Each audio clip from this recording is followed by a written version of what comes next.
Hi, I'm Travis Freed from Family Service and Guidance Center. Welcome to our final real-world parenting video for the month. Our topic this month is suicide prevention. We've already talked about early warning signs and how to talk to your child.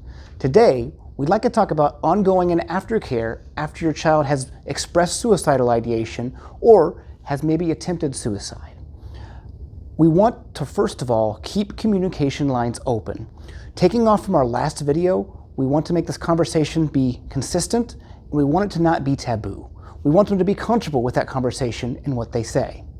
We want to know what makes it better, what makes it worse. That's a hard conversation to have with your child, but it's so critically important. When you're with a therapist, a lot of times what you'll hear when we're evaluating suicide is rating from a 1 to 10 scale. A client tells me, hey, I'm a 5 today, Travis. I'm going to say, well, what would make it a 4? And they might give me some ideas. That develops us a plan to prevent suicidal behaviors, suicidal feelings, and helps us develop coping skills for that child to improve what they're working on. I will also ask the more difficult question of, yeah, but what would make this worse? What would make it a 6 or a 7? And depending on what the child says, it changes the direction where we go. Now, if your child's expressing suicidal ideation and saying they're a 5 or a 6, or just saying, hey, I'm suicidal, reach out to the crisis center. Reach out to Family Service and Guidance Center, call the 988 hotline, call crisis, and see what we can do to help you, because you want to be evaluated by a professional. Our job is to help prevent these situations from happening, to make a professional evaluation. Don't try to do that on your own. Always ask for help. We're here to support you. We're here to provide you that guidance and that help, and we'll give as much information as we can in ongoing sessions and in the crisis session that you'd have. We want to help the child develop coping skills based off their strengths. Develop a crisis plan. What's your child good at? Is it video games? Is it basketball? Is it softball? Is it singing? Is it playing guitar?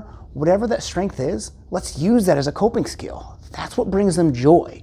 We need more of that in your child's life instead of isolating themselves from things they don't want to do. Find time to set aside with your child. And again, once suicide's a topic, we need to be talking about it pretty consistently. We want to not annoy our children with this by asking it every day, but in that moment, you're going to start to realize those changes in moods, those abrupt changes in defiance and anger and aggression and isolation are going to be warning signs for you as a parent to talk about this. The more you talk about it, the better our ongoing and aftercare can be about this, because we can address it, and our child and our youth we work with don't get annoyed by that conversation. Once suicide's an issue, it's always something we want to be addressing and evaluating and talking about. That's all for today. I hope you enjoy me next Thursday from 6:30 to 7:30 p.m. for our Real World Parenting Zoom question and answer about suicide prevention.